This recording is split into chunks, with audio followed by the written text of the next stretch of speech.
The alpha's daughter could barely hold a blade.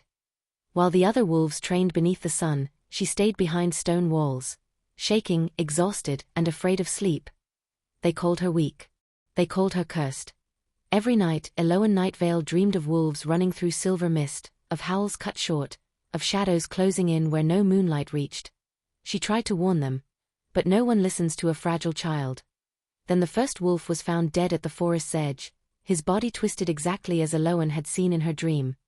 Whispers turned to fear. Fear turned to blame. Because Elowen wasn't dreaming of death. She was witnessing it before it happened. And every nightmare she was forced to endure made the next one deadlier. If this story already has you holding your breath, please like the video. It helps these stories reach more wolves like you. And tell me in the comments where you're watching from and what time it is there right now. I read every single one. The training grounds rang with the clash of steel and the thunder of wolf song. Young fighters circled each other in the dawn light, their movements sharp and hungry, each strike a promise of the warriors they would become. Elowen Nightvale watched from the shadow of the mountain stronghold, her fingers gripping the cold stone windowsill until her knuckles paled. She should have been down there. The alpha's daughter, his only child, should have stood among them, blade in hand, proving the strength of her bloodline. Instead, she trembled behind thick walls, exhausted before the day had truly begun. The alpha's blood has thinned, someone muttered below, their voice carrying on the morning wind. Elowen's jaw tightened. She'd heard it 100 times before. Whispers in corridors. Pitying glances from the healers. Even her father's silences spoke louder than words, silences that grew longer each time he looked at her. She turned from the window, her legs unsteady as she moved deeper into her chambers. The room felt smaller each day, more like a cage than a sanctuary. But Alpha Orion insisted. For your safety, he'd said, his golden eyes heavy with something that looked like guilt but felt like disappointment. The basin of water beside her bed reflected her pale face, dark circles beneath gray eyes that hadn't seen true rest in months. Her hands shook as she splashed water on her cheeks, trying to wash away the phantom sensations that still clung to her skin. The nightmares never fully left. Even now, hours after waking, she could feel them coiled in her chest like smoke that refused to clear. Last night had been the worst yet. Silver mist rolling through ancient trees. The sound of running, frantic, desperate. Wolves fleeing something unseen, their howls cutting short one by one. And the forest itself. Wrong. Trees bent at impossible angles. Shadows that moved against the moonlight. The taste of ash and terror thick in her throat. She'd woken screaming, her sheets soaked with sweat, her hands clawing at air. The guards outside her door hadn't even bothered checking on her anymore. Elowen sank onto the edge of her bed, wrapping her arms around herself. The dreams felt more real than her waking hours now. More vivid. More urgent.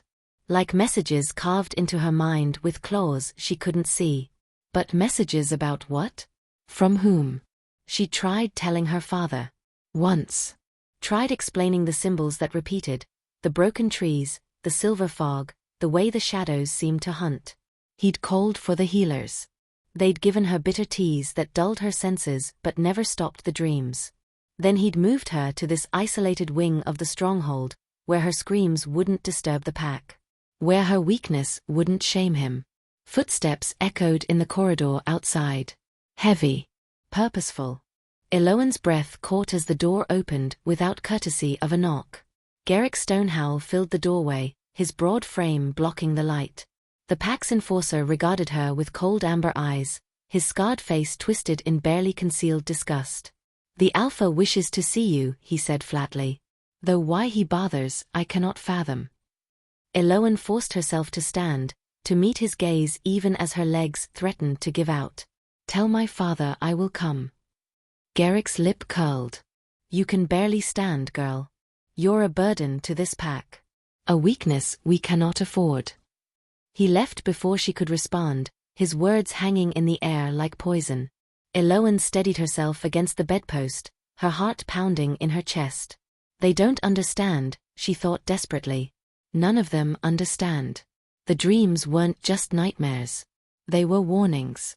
And last night, for the first time, she'd seen a face in the silver mist, twisted in terror, mouth open in a silent scream. A face she recognized. Elowen descended the winding stone stairs toward her father's hall, each step deliberate and careful. The stronghold was carved deep into the mountain itself, its corridors lit by torches that cast shifting shadows on ancient walls. She'd walked these paths her entire life, yet lately they felt foreign, as though the stone itself had turned against her. Or perhaps she was simply going mad. The thought circled through her mind like a vulture. Perhaps Garrick was right. Perhaps she was nothing more than a weakness, a failure of bloodline, a mistake the pack would be better off forgetting. She reached the great hall's entrance and paused, pressing her palm against the cool stone to steady herself. Inside, she could hear voices, her father's deep rumble, the measured tones of his advisors. But before she could announce herself, exhaustion crashed over her like a wave. Her vision blurred. The corridor tilted. And then she was somewhere else entirely. The forest stretched endlessly before her, trees reaching toward a moonless sky. Silver fog rolled between the trunks like something alive, searching. The air tasted of copper and smoke. She was running. Not by choice. Her legs moved without her command, carrying her deeper into the woods. Around her, wolves fled in every direction, their eyes wide with terror. "Run!" Someone howled. "Don't let it catch you." But what was it? Elowen tried to look back, tried to see what pursued them, but her body refused to obey. She could only run forward, her breath ragged, her heart hammering against her ribs. A wolf stumbled ahead of her, young, with a distinctive white patch on his shoulder. She knew him. Kale. One of the scouts. "Get up!" She tried to scream, but no sound emerged. The shadows converged. The fog thickened into hands that weren't hands, reaching, grasping. Kale's howl cut short. And then came the blood. "Elowen!" She gasped, her eyes snapping open. She was on the floor, her father kneeling beside her, his strong hands gripping her shoulders. Behind him, advisors crowded the doorway, their faces ranging from concern to poorly concealed revulsion. I'm here," she managed, her voice hoarse. Alpha Orion's golden eyes searched hers, and for a moment she saw it, real fear. Not fear of her, but for her. It vanished almost instantly, replaced by the careful mask he wore when the pack was watching.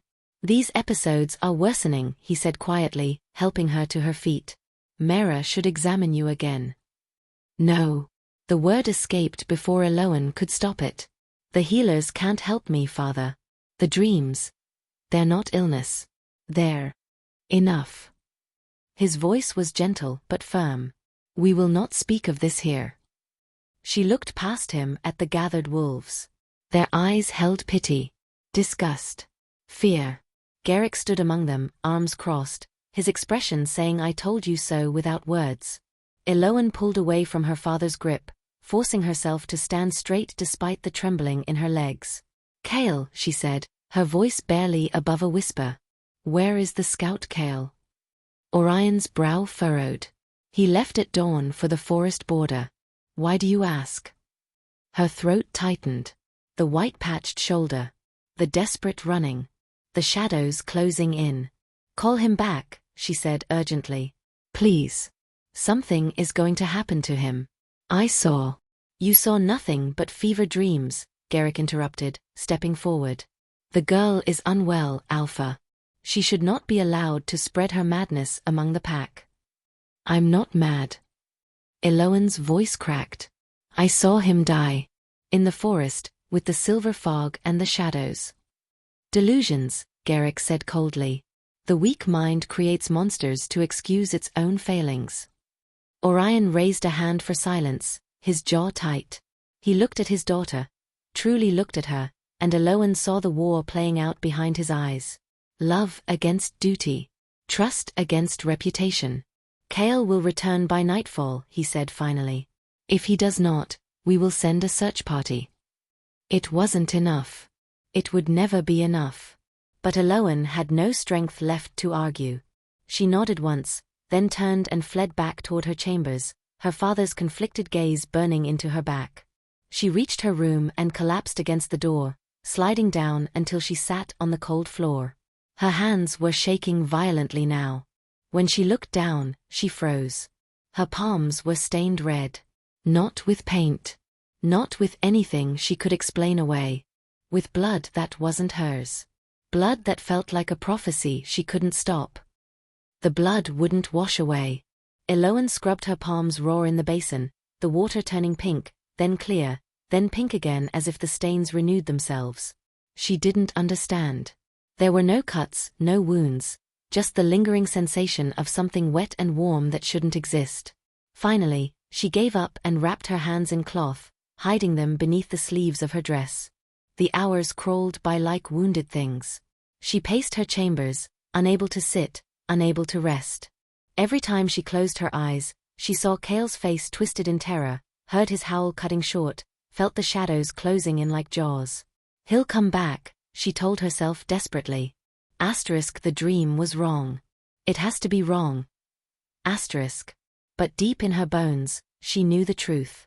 The sun began its descent behind the mountains, painting the sky in shades of blood and ash. Elowen stood at her window, watching the forest border where the trees grew thick and ancient. Somewhere beyond that treeline, Cale was supposed to be finishing his patrol. Somewhere beyond that treeline, he was already dead. The howl came just as darkness fell. It wasn't the triumphant song of a returning scout. It was grief, raw and terrible, echoing off the mountain walls until the entire stronghold rang with it. Elowen's breath stopped. No. No, no, no, asterisk. Footsteps thundered through the corridors. Voices shouted. The organized chaos of a pack responding to tragedy. She pressed her forehead against the cold stone, her whole body trembling as she listened to the commotion below. Someone was coming. The door burst open without warning. Garrick stood there, his face carved from fury, 2 guards flanking him. Come, he commanded. The Alpha summons you. Elowen couldn't move. Couldn't breathe. Cale is dead.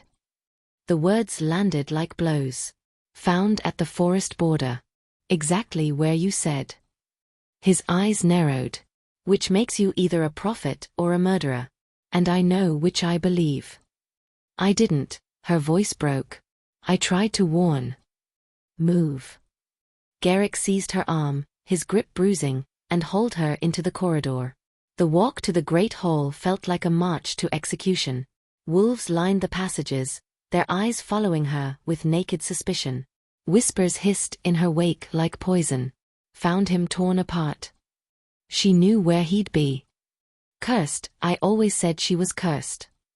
The great hall was crowded, the air thick with tension and grief. In the center, on a stone slab, lay what remained of Cale. Elowen's stomach lurched. She looked away immediately, but not before seeing enough. The twisted position of his body. The expression of terror frozen on his face. The way the wounds seemed wrong, not made by claw or tooth, but by something else entirely. Something that left no tracks. No scent. No explanation. Alpha Orion stood beside the body, his face a mask of controlled anguish. When Elowen entered, every eye turned to her. The silence was suffocating. My daughter, Orion said carefully, his voice carrying to every corner of the hall. You spoke of Cale this morning. You said something would happen to him. It wasn't quite an accusation. Not yet. I saw it, Elowen whispered. In my dreams. The silver fog, the shadows, it was all exactly as I saw. Convenient, Garrick snarled, still gripping her arm. That you dreamed of his death before it happened. That you knew exactly where to send us looking. I tried to warn you. I begged Father to call him back. Or you wanted us to know your power. The enforcer's voice dropped to something dangerous. Wanted us to fear you. What better way than to prove you can kill with a thought? That's not, Elowen's voice cracked. I would never. Then explain the blood. The hall went deathly still. Garrick yanked her arm forward, pulling back her sleeve to expose the cloth-wrapped hands. He tore the fabric away roughly, revealing her palms. They were clean. Unmarked. The blood had finally faded. But the damage was done. She'd wrapped them. Hidden them. Like guilt. I didn't kill him, Elowen said, her voice small and desperate as she looked at her father. Please. You have to believe me. The dreams, they're warnings. I'm seeing things before they happen, not causing them. Orion's expression was unreadable. For a long moment, he simply stared at her, this daughter he didn't understand, this child who had brought nothing but fear and whispers since the nightmares began. Take her to her chambers, he said finally. Post guards. No one enters or leaves without my permission. You're confining her? Garrick's voice held triumph. She should be exiled. Cast out before she. I said take her to her chambers. The Alpha's voice cracked like a whip. That is my final word. As the guards led her away, Elowen looked back at Kale's body one last time. The position of his limbs. The terror on his face. The complete absence of any natural cause. It matched her dream perfectly. Every horrible detail. And somewhere in the darkness of her mind, another nightmare was already beginning to form. Wolves running. Silver fog closing in. More screams that hadn't happened yet. But would. 5 days. 5 days since Kale's death, and Elowen had spoken to no one but the guards who brought her meals. Meals she barely touched. The food turned to ash in her mouth, every bite a reminder that she was alive while others were not. The nightmares had grown worse. Stronger. More insistent. Each night, she saw new deaths. Different wolves. Different circumstances. But always the same symbols. Silver fog, hunting shadows, wolves running from something that shouldn't exist. She tried to write them down, to document every detail, but her hands shook so badly the words became illegible smears across parchment. No one came to ask about her visions anymore. No one wanted to hear. The whispers from beyond her door had evolved from suspicion to certainty. She caught fragments when the guards changed shifts, when healers passed by in the corridors, when members of the pack gathered near enough for their voices to carry. Cursed, I tell you. Death follows her. Should be exiled before she kills us all. Alpha's mercy will be the end of us. Even her father stayed away. Alpha Orion had visited once in those 5 days, standing in her doorway as if afraid to cross the threshold. He'd asked if she needed anything, his voice carefully neutral, his eyes unable to meet hers. She'd wanted to scream at him. To beg him to believe her. To explain that she wasn't causing these deaths, she was seeing them, and there was a difference, a crucial, desperate difference. Instead, she'd simply said, "No, Father. I need nothing." He'd left looking relieved. On the 6th day, Elowen woke to the sound of howling. Not the grief song she'd grown accustomed to, but something deeper. More primal. The sound of a pack in upheaval. She dragged herself to the window, her body weak from lack of food and sleep, and looked down at the courtyard below. A crowd had gathered. In the center stood Garrick Stonehowl, his powerful form commanding attention. Around him, wolves nodded and snarled in agreement as he spoke, his voice carrying up to her isolated tower. Cannot ignore the pattern. Every death has come after her nightmares. Every victim she claimed to dream about. Perhaps she dreams of them because they will die, an elder voice called out, one of the advisors trying to maintain reason. Correlation is not causation. Garrick's laugh was bitter. Then explain this. He held up something that caught the morning light. A piece of parchment. Even from her window, Elowen could see her own handwriting scrawled across it. Her dream journal. The one she'd been keeping in desperate hope that someone might believe her warnings. She documented every death before it happened, Garrick announced. Wrote down their names, described how they would die. And then, conveniently, they died exactly as she predicted. A chill ran through Elowen's body. He was twisting it. Making her attempts to warn them sound like confessions of murder. That's not, she whispered uselessly against the window, knowing no one below could hear. I was trying to help. But even as she said it, she understood how it looked. How it must look to wolves who didn't understand, who'd never experienced the suffocating terror of seeing deaths before they occurred. The crowd's mood shifted. Fear turned to anger. Anger turned to demands. Exile her. Cast her out. Before she kills again. Elowen's legs gave out. She sank to the floor, her back against the cold stone wall, trembling violently. This was it. The moment her father would have to choose between his daughter and his pack. And she already knew which he would pick. The door to her chambers opened with a crash. Garrick strode in, flanked by 2 guards, his face carved from righteous fury. "Get up," he commanded. Elowen couldn't move. Her body felt disconnected from her mind, limbs heavy as stone. Garrick crossed the space in 3 strides and hauled her to her feet by her arm, his grip bruising. "The Alpha wishes to see you. The pack demands answers." "I don't have answers," she whispered. "Only warnings no one will hear." "Then you'll die with your warnings." He pulled her toward the door. "Better you than the rest of us." They dragged her through corridors that had once felt like home, past wolves who turned their faces away or glared with open hostility. Children clutched their parents' legs, staring at her with wide, frightened eyes. "Monster," their gazes said. "Curse. Deathbringer." The great hall was packed, every member of the pack who could fit crammed inside. They parted reluctantly as Garrick forced her to the center, to the same stone slab where Kale's body had lain. Alpha Orion sat on his throne, looking aged beyond his years. Beside him stood the pack elders, their expressions grave. And everywhere, pressing in from all sides, the wolves she'd grown up with, now regarding her as a threat. Garrick threw her journal at her father's feet. "The evidence speaks clearly. She knew every death before it happened. Documented them. Prepared for them. Because I saw them in dreams." Elowen's voice cracked. "I was trying to warn you, trying to prevent." "Prevent?" Garrick's laugh was cruel. "You didn't prevent anything. You documented murders you were planning." "I would never." "Then explain the second death." He gestured violently. "Marin, found dead 3 days ago at the water's edge.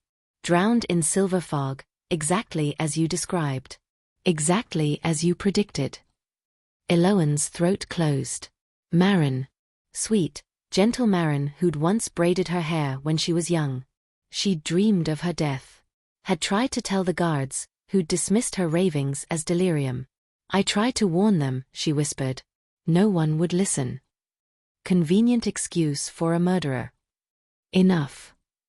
Orion's voice cut through the noise. He stood, descending from his throne with heavy steps. When he reached Elowen, he looked down at her with eyes full of pain she couldn't interpret.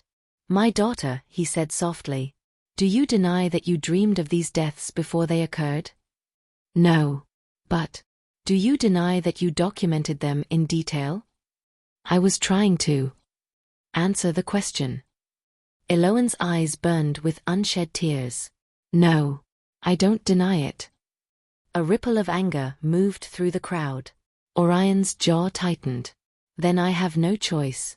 For the safety of this pack, you will be confined to the dream-warded chambers in the deepest part of the stronghold. You will have no contact with other wolves. No windows. No freedom. Until we determine." "You're imprisoning her?" An unexpected voice called out. An old woman pushed through the crowd. Silver-haired, moss-eyed, moving with quiet authority despite her age. Elowen had seen her before in passing but never spoken to her. Mera Willowbound. One of the elder healers. "She should be exiled," Garrick snarled. "Imprisonment is too gentle for." Silence. Mera's single word carried more weight than Garrick's roaring. She approached Elowen, studying her with eyes that seemed to see through flesh to something deeper. "The nightmares," she said softly. "How long have you had them?" "Months," Elowen whispered. "They started months ago." "And the symbols?" "Silver fog, shadows that hunt, broken trees." Elowen's eyes widened. "Yes. How did you?" Mera turned to address the Alpha, her voice ringing with authority. "This child is not cursed. She is gifted. Dangerously so, but gifted nonetheless. I have studied the old texts. I know what she is." "And what is that?" Orion asked, his voice careful. "A dreamwalker. One who sees paths before they solidify. And if we continue to imprison and fear her instead of listening," Mera's eyes swept the crowd, "then every death that follows will be on our hands, not hers." The silence that followed was suffocating. Elowen looked at this stranger who'd spoken for her when no one else would, and felt the first fragile stirring of something she'd thought lost forever. Hope.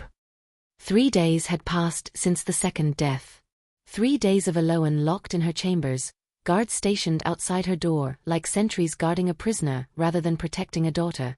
3 days of whispers that seeped through the stone walls like poison. 3 days of her father's absence speaking louder than any words. The nightmares continued.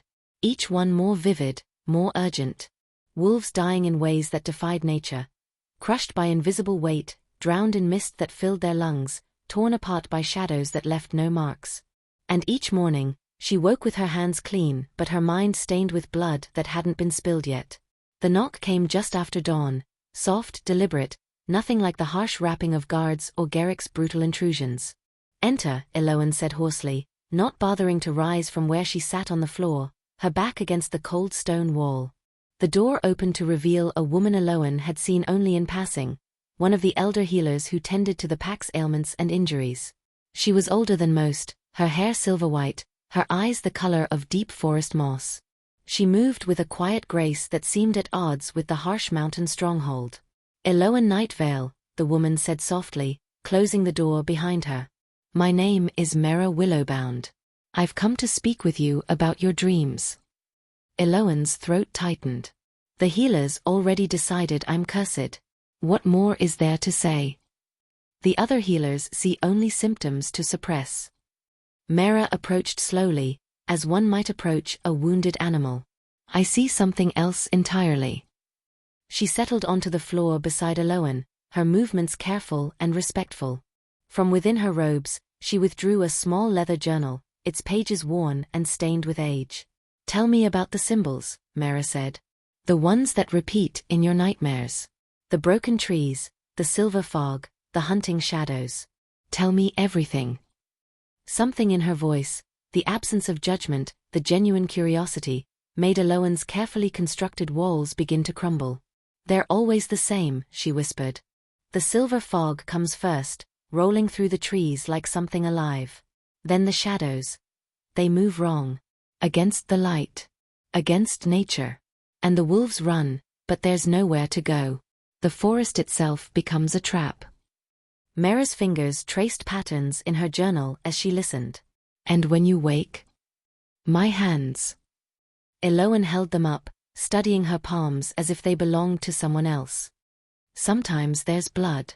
Not real blood, it fades. But I feel it. The weight of it. The warmth. Because you're not just seeing the future." Mera's voice was grave. "You're walking between worlds. The dream realm and ours. What you carry back isn't meant for waking hands."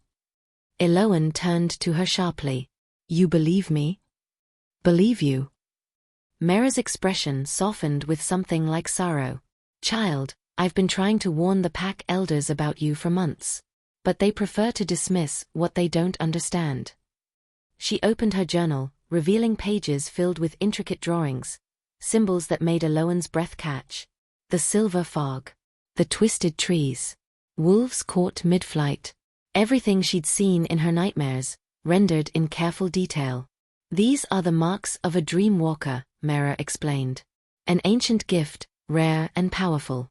Those born with it can see the threads of fate before they're woven. Can witness paths not yet taken. Can stand at the crossroads between what is and what might be. But the deaths are not your doing." Mera's voice turned fierce. "The dreams are warnings, Elowen. Prophecies meant to be heeded. When they're ignored, when the warnings go unheeded, the paths solidify. The fates become fixed. Death follows not because you willed it, but because no one listened." Elowen felt tears burning her eyes. "I tried to tell them. About Kale. About the others. No one believed me." "And that ignorance empowers the very thing you're trying to prevent." Mera gripped her hands gently. "Dreamwalkers are bridges, child. When that bridge is crossed, when someone heeds the warning, fate can be changed. But when it's ignored..." She trailed off, her meaning clear. "What do I do?" Elowen's voice broke. "The nightmares are getting worse. More frequent. I see so many deaths coming, and no one will listen. You need training. Guidance. The old Dreamwalker rites were lost generations ago, but fragments remain. I can teach you to enter the dream realm consciously, to control what you see, to deliver warnings that cannot be dismissed. The Alpha will never allow it. Mera's jaw tightened. Your father is a good man trapped by tradition and fear. But I will speak to him. I will make him understand that suppressing your gift is what's making it dangerous. That confinement and herbs are feeding the nightmares, not stopping them. She stood, helping Elowen to her feet. Until then, I need you to do something for me. Tonight, when the dreams come, don't fight them. Don't try to wake. Stay in the vision. Watch carefully. Look for details, faces, places, anything specific that might help us prevent the next death. You want me to stay in the nightmare?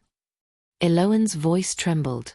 I want you to become the warning itself. Mera's eyes were fierce with purpose. The pack doesn't have to believe you.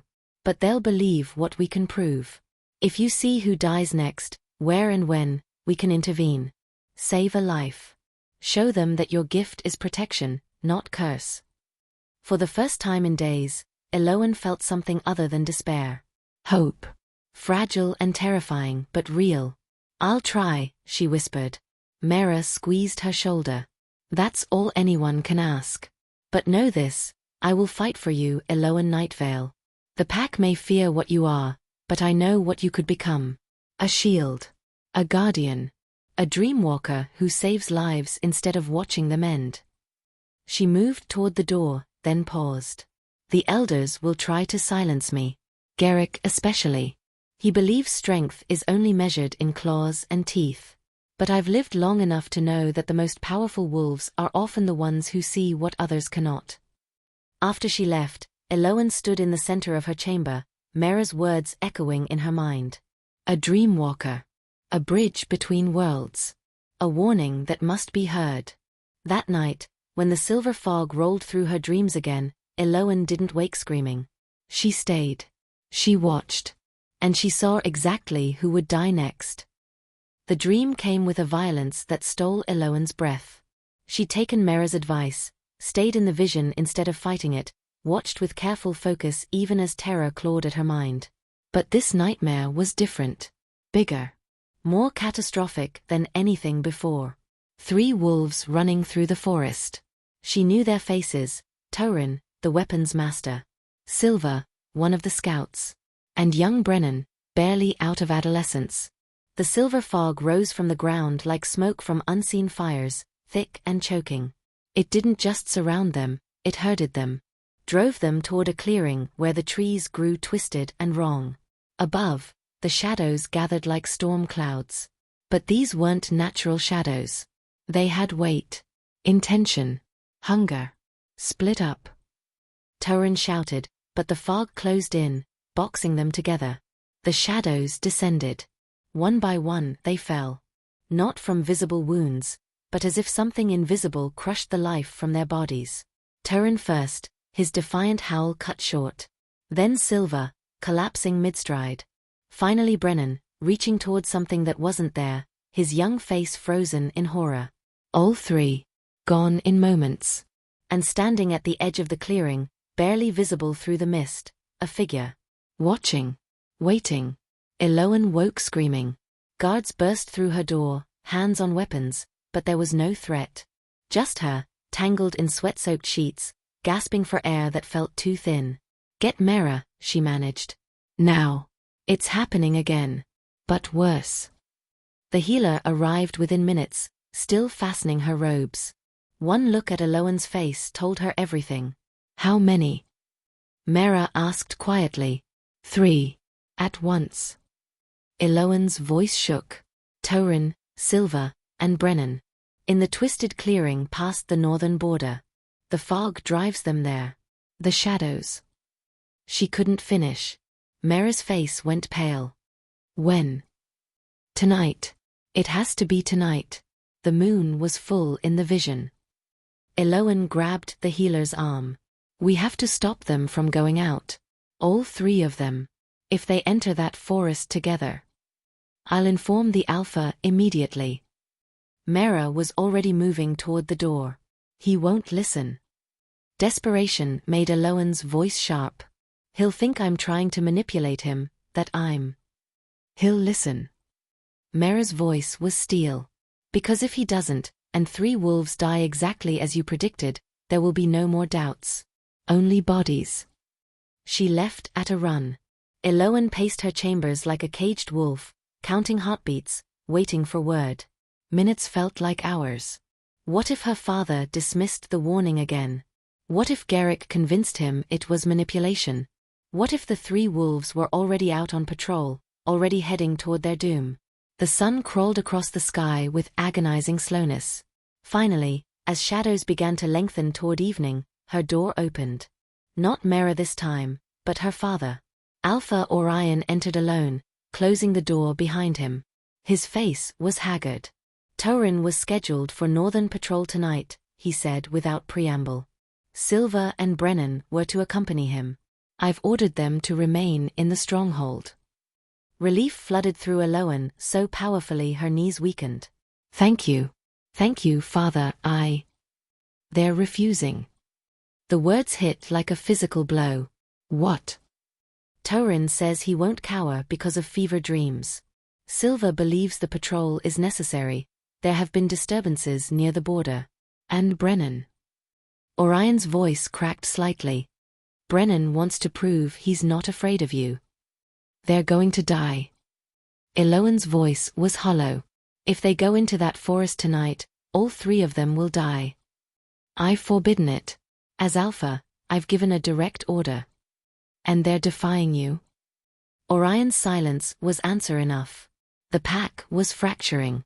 His authority, already strained by weeks of unexplained deaths and his daughter's supposed curse, was crumbling. What if I go with them? Elowen said suddenly. What if I? Absolutely not. Her father's voice turned sharp. I won't risk losing you too. But I could warn them. If I see the fog forming, the shadows gathering, I could. You can barely stand. He gestured to her trembling hands, her gaunt face. The nightmares are consuming you. I won't send you into the very place you've seen your own terror manifest.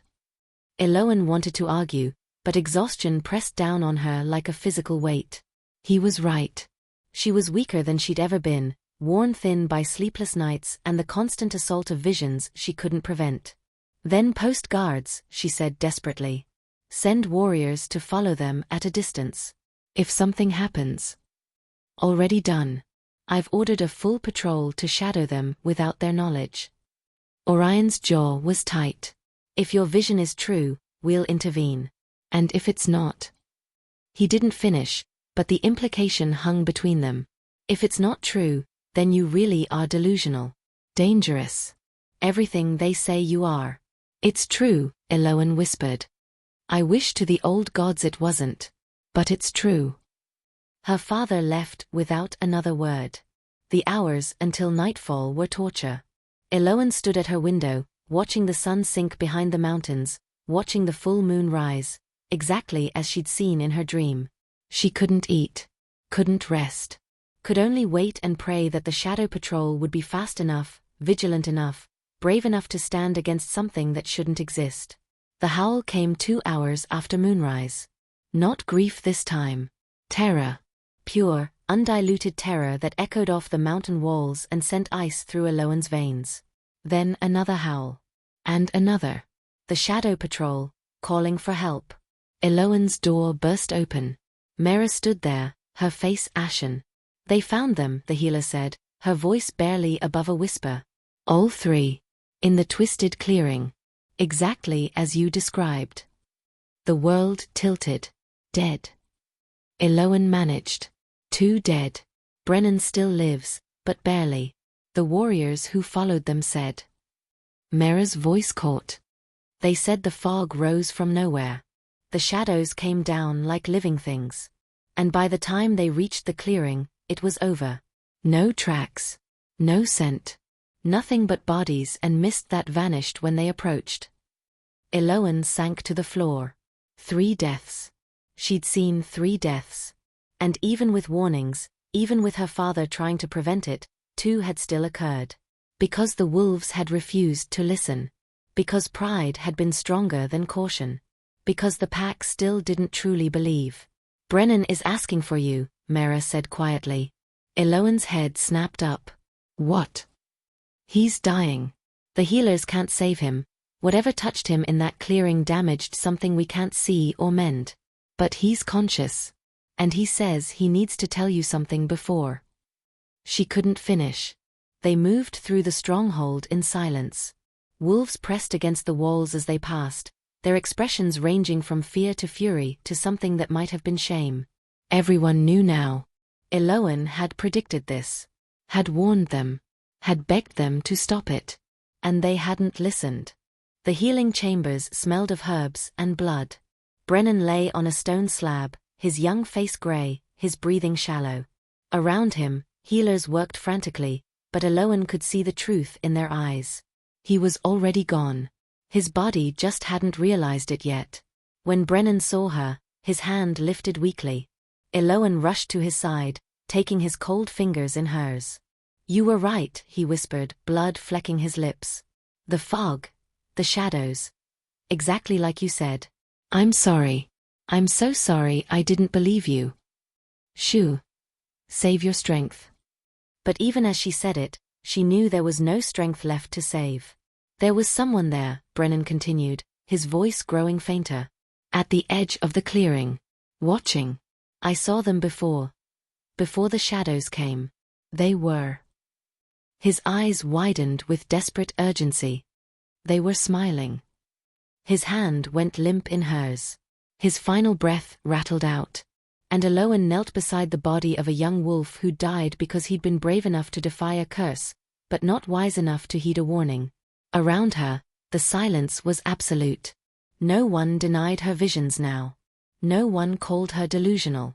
Because the evidence lay broken and cold before them, and even the most stubborn wolf couldn't ignore 3 bodies that matched a dream with perfect, terrible accuracy.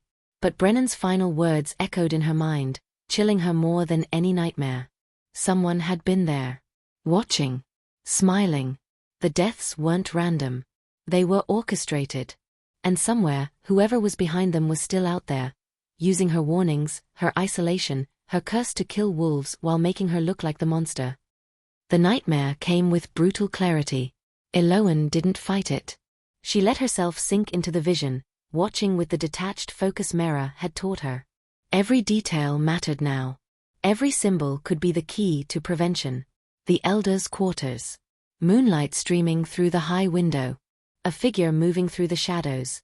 Not an intruder, but someone who belonged. A healer. Young. Dark hair braided with silver thread. Rowan. One of Mara's apprentices. She reached for a vial on the upper shelf, standing on a stool that rocked beneath her weight. Her hand closed around the glass. The stool tilted. She fell. But it wasn't the fall that killed her. The vial shattered, releasing silver mist that coiled like living smoke. It wrapped around her throat, filling her lungs, drowning her in vapor that shouldn't exist. Her fingers clawed at nothing. Her mouth opened in a silent scream. And then the shadows came, drawn to the mist like moths to flame, consuming what remained. Elowen woke with Rowan's name on her lips. Dawn was still an hour away, but she couldn't wait. She pounded on her chamber door until the guards opened it, their faces twisted with annoyance. "I need to see Mara. Now. It's urgent." The Alpha said. "I don't care what the Alpha said." Her voice cracked with desperation. "Someone is going to die tonight. Unless you want another body, you'll take me to Mara Willowbound. Now." Something in her tone, or perhaps the wild certainty in her eyes, made them hesitate. One guard left to fetch the healer while the other watched Elowen with barely concealed unease. Mara arrived quickly, still fastening her robes, her silver hair loose around her shoulders. "What did you see?" "Rowan." The name tumbled out. "Your apprentice. Tonight, in the elders' quarters." She reaches for a vial on the upper shelf, falls and, Elowen's throat closed. The silver mist. "It comes from the vial. It kills her." Mera's face went pale. Rowan is working tonight. She volunteered to organize the healing stores in the elders' quarters. Her hands gripped Elowen's shoulders. You're certain? The same symbols. The mist. The shadows. Everything. Elowen met her eyes. But Mera, we can stop it. If she doesn't reach for that vial, if someone is with her. Then the path changes. Mera's voice filled with fierce determination. Come. We go now. The guards won't. The guards will do as I command or answer to me for letting a wolf die when they could have prevented it. She turned to face them, her voice sharp as flint. You heard the girl. A life hangs in balance. Will you be the ones to explain to the Alpha why you let pride override prevention? The guards exchanged glances, then stepped aside. They moved through the stronghold's corridors at a near run, Elowen's heart hammering against her ribs. What if they were too late? What if the dream had already begun to unfold? The elders' quarters were in the oldest part of the stronghold, chambers carved deep into the mountain where ancient knowledge was stored and protected. The door stood ajar, candlelight flickering within. Mera pushed it open. Rowan stood on a stool, her hand reaching toward the upper shelf where vials of various colors caught the light. Her fingers were inches from a container filled with silver liquid that seemed to swirl with its own inner movement. Rowan, stop. Mera's voice cracked through the chamber like thunder. The young healer startled, her balance wavering. The stool rocked beneath her. Elowen didn't think. She lunged forward, catching Rowan as she fell, both of them tumbling to the ground in a heap. Above them, the stool clattered against the shelf. The silver vial teetered on its edge. Time seemed to slow as it tipped forward, falling toward the stone floor where it would shatter, where the mist would be released, where everything Elowen had seen would come to pass. Mera's hand shot out, catching it with practiced precision. Silence filled the chamber like held breath. What? Rowan gasped, still tangled with Elowen on the floor. What just happened? Mera stared at the vial in her hand, her face ashen. This shouldn't be here. This is dreamshade extract. Concentrated. If this had broken. She looked at Elowen, understanding dawning. You saw this. Exactly this. Elowen nodded, unable to speak. Someone put it there, Mera continued, her voice hardening. In the wrong place. Where an unsuspecting healer might reach for it thinking it was something harmless. She carefully secured the vial, wrapping it in thick cloth. This was no accident waiting to happen. This was a trap. Rowan's eyes widened. A trap? For who? For anyone. Mera helped both young women to their feet. Or perhaps for someone specific. Either way, Elowen just saved your life. I don't understand. Rowan looked between them, confusion and fear warring on her face. How did you know? She dreamed it, Mera said simply. Just as she dreamed the others. But this time, we listened. Footsteps echoed in the corridor. Heavy. Multiple. The guards had summoned others. Alpha Orion entered, flanked by his advisors. Garrick stood among them, his expression thunderous. What is the meaning of this? Orion demanded. I gave explicit orders that my daughter remain confined. Your daughter, Mera said, her voice ringing with authority, just prevented a death. Rowan would have died tonight, exactly as Elowen foresaw. The same silver mist. The same shadows. But because we heeded her warning, because we acted on her vision, the path changed. The fate was broken. She held up the wrapped vial. This is dreamshade extract. Lethal if inhaled. It was placed where Rowan would reach for it. Your daughter saw this death before it could happen and stopped it. The chamber fell silent. Orion stared at Elowen, his expression unreadable. Around him, the advisors whispered among themselves. Even Garrick seemed momentarily speechless. Is this true? The Alpha asked Rowan. The young healer nodded, her voice shaking. I was reaching for that vial when Mera called out. I would have fallen. It would have shattered. I would have. She couldn't finish. Elowen stepped forward, her voice stronger than it had been in days. The dreams aren't delusions, father. They're not madness or curse. They're warnings. When Kale died, when the others died, it wasn't because I caused it. It was because no one listened. Because the warnings were ignored and the paths became fixed. She held out her hands, clean, unmarked, but trembling with exhaustion and desperate hope. I don't want anyone to die. I never did. I just want someone to believe me when I say I can see what's coming. Orion looked at his daughter, truly looked at her, for the first time since the nightmares began. And in his eyes, Elowen finally saw something other than fear. She saw the beginning of understanding. Tomorrow, he said slowly, we will convene the Pack Council. All of it. And you will tell them everything you've told me tonight. It wasn't acceptance. Not yet. But it was a start. The great hall had never felt so small. Every member of the pack crowded inside. Warriors, healers, scouts, elders. They lined the walls, filled the aisles, pressed against pillars of ancient stone.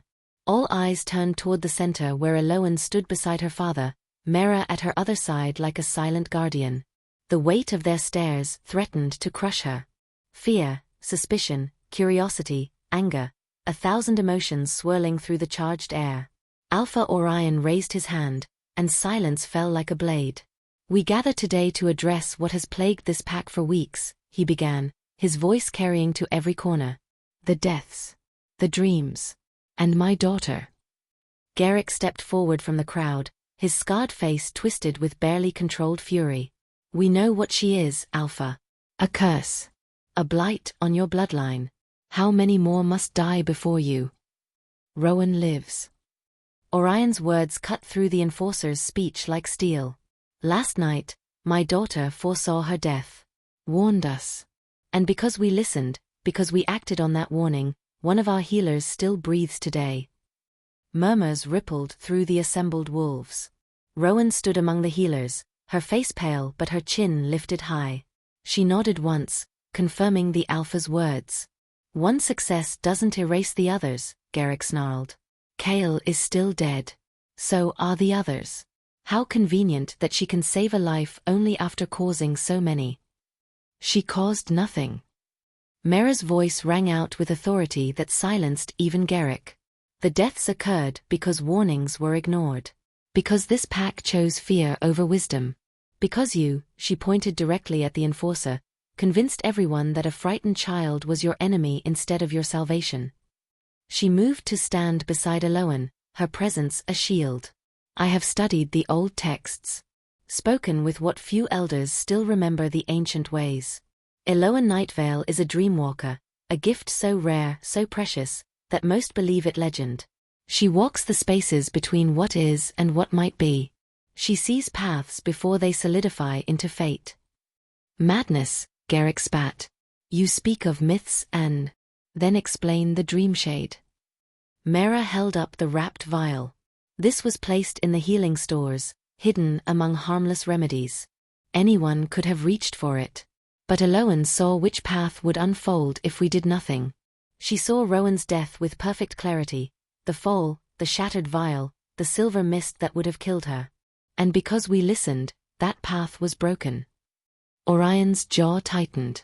Who placed the dream shade there? That, Mera said grimly, is a question we must answer. But first, we must accept the truth standing before us. The deaths were real. The warnings were real. And the choice, to listen or ignore, determines which wolves live and which die. Elowen found her voice, small but steady. I never wanted this. I would give anything to sleep without seeing death. But I can't change what I am. I can only try to save whoever I can. She looked at her father, tears burning her eyes. I'm sorry I'm not the daughter you wanted. Not strong like you. Not fearless. But this is the strength I have. The only gift I can offer. If the pack will let me. The hall fell silent. Alpha Orion stared at his daughter, and in that moment, every choice he'd made came crashing down on him. The confinement. The dismissals. The shame he'd felt when she couldn't hold a blade, when she trembled and screamed in the night, when the whispers started about his bloodline weakening. He'd been protecting his reputation. not his child. I was wrong.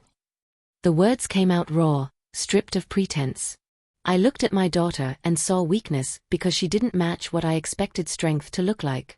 I heard her warnings and called them delusions because accepting the truth would have meant admitting I didn't understand my own child. His voice grew stronger, filling the hall with painful honesty. Kale died because I wouldn't listen. The others died because I chose pride over wisdom. And I confined my daughter, locked her away like a shameful secret, when I should have been protecting her from those who refused to see what she truly is. He turned to face the assembled pack, his golden eyes blazing. You called her cursed, weak, a blight. But the only weakness here was mine. The only curse was my blindness.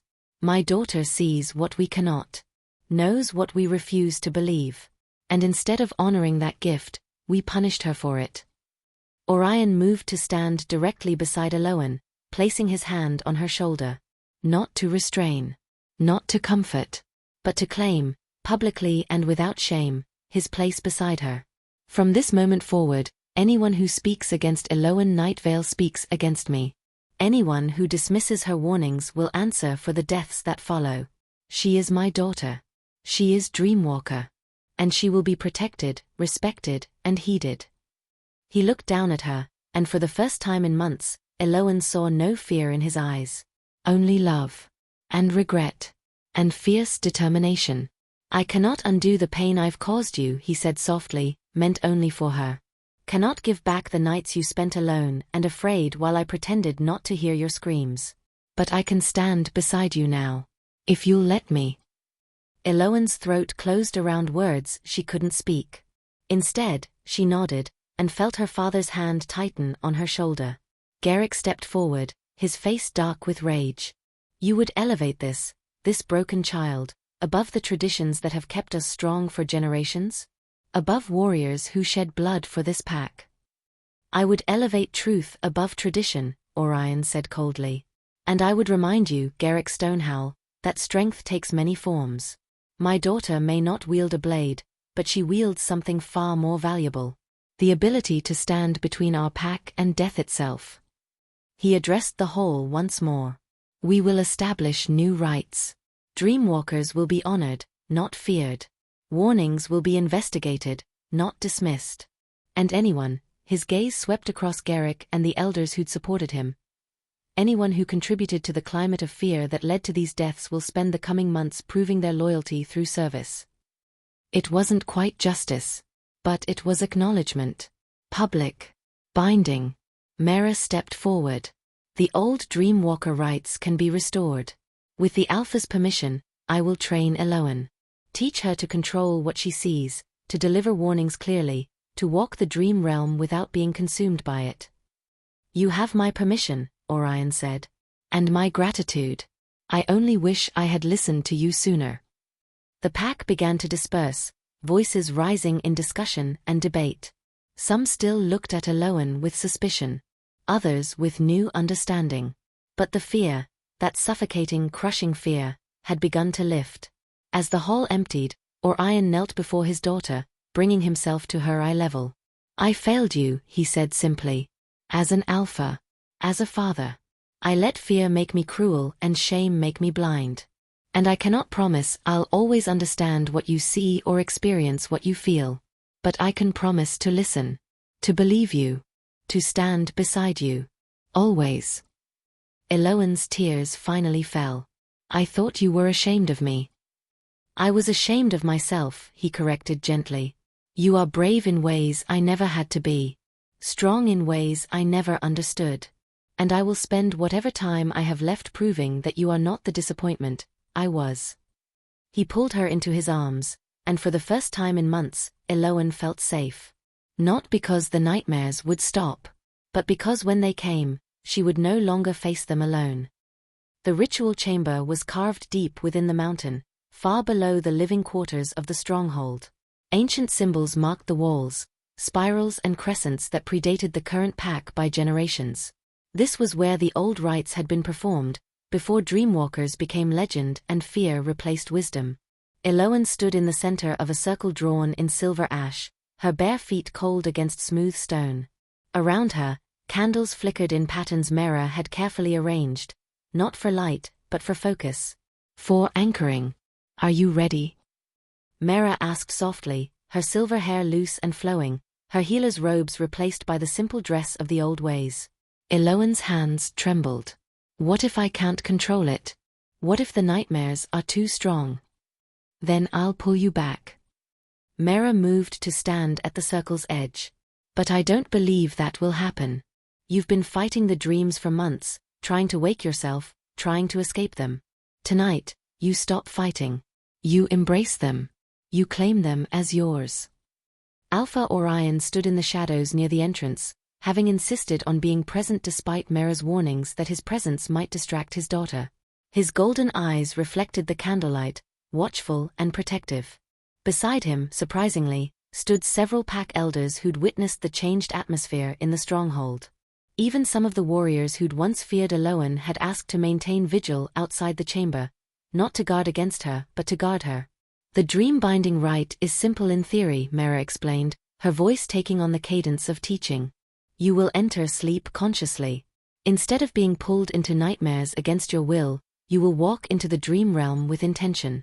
There, you will find the source of the visions, the well from which they spring. And then you claim it. Name it as yours. Accept that it is part of you, not separate from you. Not a curse inflicted, but a gift inherited. Mera's eyes were serious.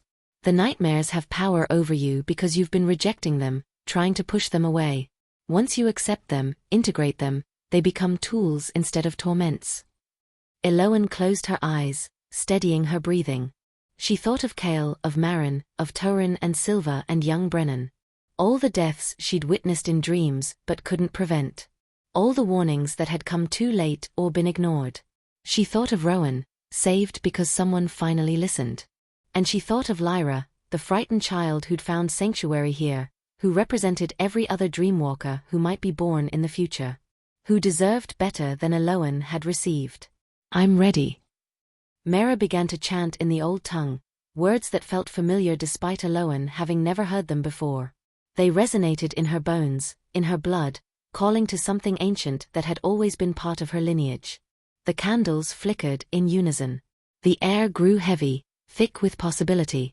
Elowen felt herself drifting, sinking, falling into sleep while still aware of her body standing in the circle. It was a strange sensation, being in two places at once, anchored to the waking world by Mera's voice while simultaneously descending into dreams. The silver fog appeared almost immediately, rolling toward her through darkness. But this time, she didn't run from it. She walked forward to meet it. The fog parted around her like water, revealing a landscape she recognized from months of nightmares. The twisted forest. The broken trees. The shadows that moved wrong. But now, walking through it consciously, she could see what she'd missed before. The forest wasn't malicious. It was wounded. The shadows weren't hunting. They were searching. And the fog, the silver mist that had heralded every death, was trying to show her something. Finally, a voice whispered from everywhere and nowhere. Finally, you stop running. Elowen turned slowly, searching for the speaker. Who are you? I am the dream realm. The space between heartbeats. The breath between waking and sleeping. The voice was neither male nor female, neither young nor old. And you, child, are my walker. My bridge to the waking world. The deaths were not my doing. I show what might be. What could happen if paths are not changed. But I cannot force the waking world to listen. I can only show you the threads, and hope you can pull them before they're woven into fate. The fog coalesced, taking shape. Elowen gasped as she saw herself, or a version of herself, standing before her. This dream self looked stronger, steadier, her eyes clear and purposeful instead of haunted. This is what you could be, the realm whispered. If you claim your power instead of fearing it. If you accept that seeing death does not make you its cause. But someone is causing them, Elowen said, thinking of Brennan's final words. Someone is using my visions. Orchestrating deaths and making me look guilty. Yes. And you will find them. But only if you master this gift first.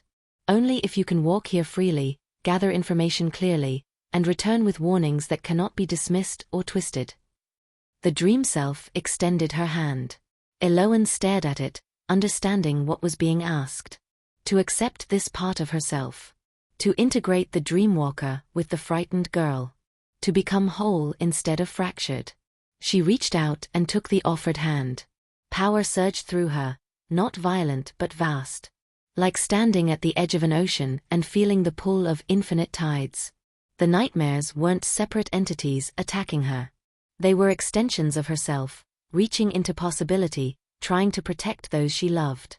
The silver fog became hers to command. The shadows revealed themselves as simply unexplored spaces, darkness that could be illuminated with intention. The twisted forest straightened, the broken trees mended, and suddenly she could see the dream realm for what it truly was.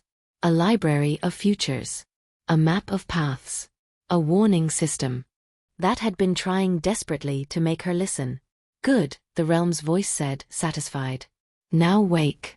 And when you return, and you will return, you'll come as master, not victim.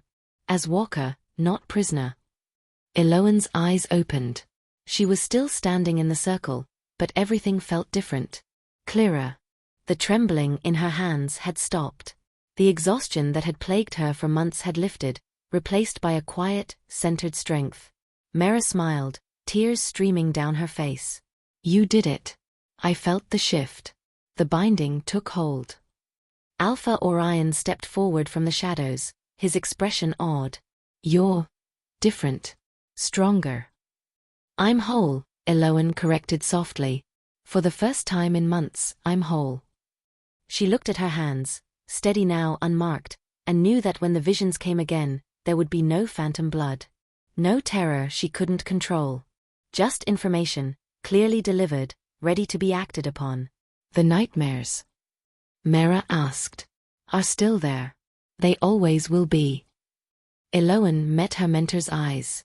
But they're mine now. I control when I enter the dream realm, how long I stay, what I focus on. The visions don't assault me anymore. I seek them out. She turned to her father. And I saw something else. The one who's been orchestrating the deaths, using my visions as cover. I know how to find them now. Orion's expression hardened. Who? I need to walk the dream realm again, with full control this time. I need to track the threads backward, see who's been manipulating events. Elowen's voice was steady, certain. But I can do it now. I know I can. Over the following hour, with Mera guiding and the pack elders bearing witness, Elowen demonstrated her newfound control. She entered and exited the dream realm at will. Called up visions of possible futures, examining them with clinical precision. Even managed to touch the consciousness of sleeping pack members, gently, to ensure they were safe and unburdened by manipulation. It was exhausting, but in a way that felt productive. Like training muscles instead of being beaten by them. Finally, as dawn approached, Mera called a halt. Enough for tonight. You've proven what needed proving. Now you need rest, real rest, the kind dreamwalkers need after binding rituals. Elowen nodded, suddenly aware of how tired she was. But it was a clean exhaustion, not the desperate depletion she'd known before. As they prepared to leave the ritual chamber, she paused at the threshold, looking back at the silver circle that had changed everything. Thank you, she said softly to Mera. For believing me. For fighting for me. For knowing what I was when everyone else saw only curse. You saved yourself, Mera replied, echoing words she'd spoken before. I simply showed you the door. You chose to walk through it. That night, Elowen slept without nightmares. Not because the visions had stopped. She could feel them waiting, patient and ready whenever she chose to seek them out. But because for the first time in her life, sleep was a choice instead of a battleground. And when she woke the next morning, clear-headed and purposeful, she knew exactly what needed to be done. The orchestrator would be found. The truth would be revealed.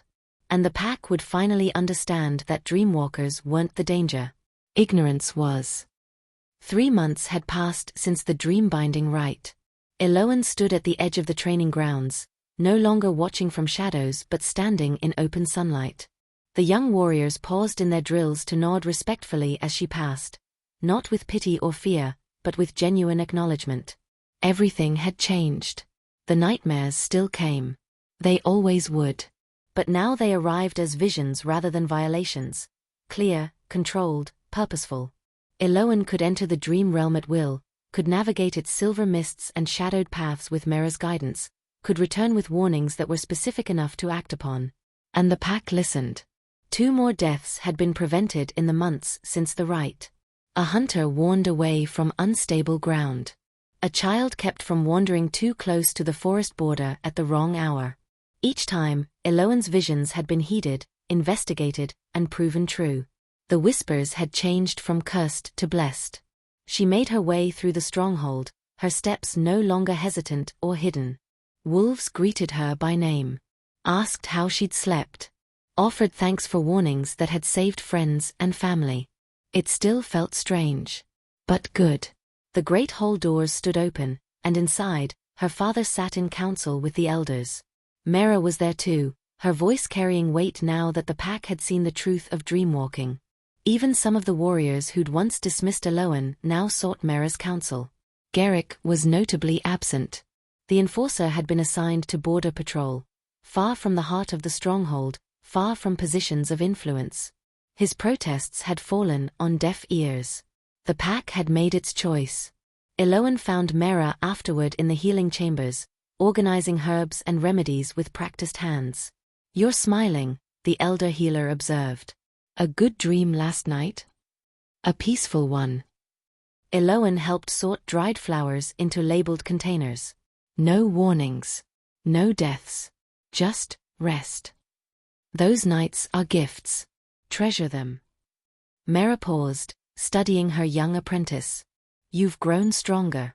Not just in the dream realm, but here. In yourself." "I had good teachers." Elowen's voice was warm. "You believed me when no one else would. Fought for me. Saved me, really." "You saved yourself," Mera corrected gently. "I simply helped you see what you already were. The strength was always yours. You just needed permission to claim it." A commotion outside drew their attention. Voices raised in excitement rather than alarm. They emerged to find a group of scouts returning from the southern territories, their pelts dusted with snow. And walking among them, looking smaller and uncertain, was a child. A girl no more than 7 or 8 years old, her eyes wide and haunted in a way Elowen recognized instantly. The scouts brought her before Alpha Orion, explaining they'd found her wandering the borders, alone and terrified, speaking of dreams that wouldn't stop. Elowen's heart clenched. She approached slowly, kneeling so she was at the child's eye level. "What's your name?" "Lyra," the girl whispered. "From the Eastern Pack. They said I was cursed. That my dreams would kill everyone. So I ran." "Your dreams," Elowen said softly. "Do they show you things before they happen? Silver mist and shadows? Wolves running from something you can't quite see?" Lyra's eyes widened. "How did you know?" "Because I have them too." Elowen smiled, reaching for the girl's trembling hands. "And you're not cursed. You're a dreamwalker. Just like me." She looked up at her father, at Mera, at the assembled wolves who'd once feared her and now stood ready to protect not just her, but this frightened child as well. "She can stay?" Elowen asked, though it wasn't really a question. Orion's expression softened. "She can stay. We'll send word to her pack that she's found sanctuary here. That she'll be trained, protected, and honored for what she is."